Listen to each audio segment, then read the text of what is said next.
kuning baca cerita balik. Oke. Lu buat luwi lam torang Sumpur Kudus.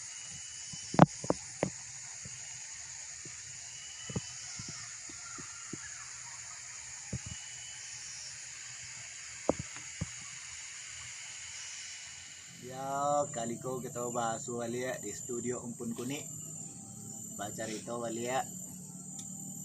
Ko cerita yo tentang bosian mimpi dong sana. Kan madeko cito.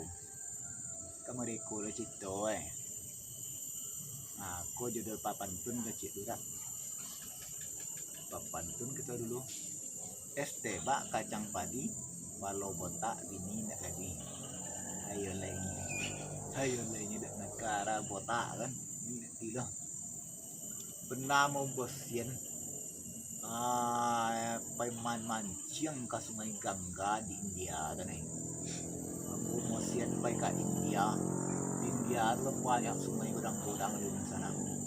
Ada nama sungai Indus, ada nama sungai Yamuna, ada nama sungai Gangga, ada nama sungai Brahmaputra.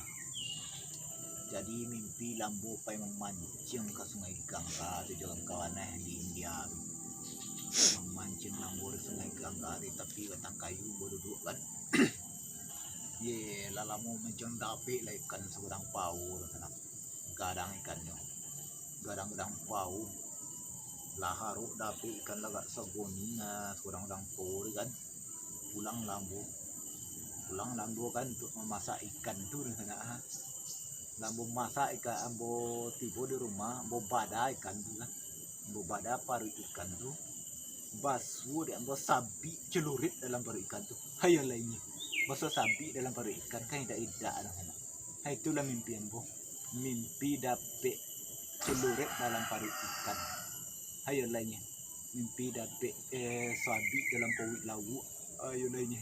Mimpi kalera ambo terus. Kata jagung kira nak dua jelas kiranya mimpikan kalera semalam di India dapet celurit dalam paui ikan, dapet sabi dalam paui lauk. Ayo lalu di jalan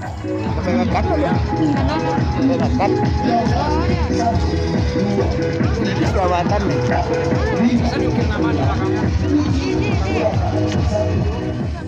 Sumpur Kudus.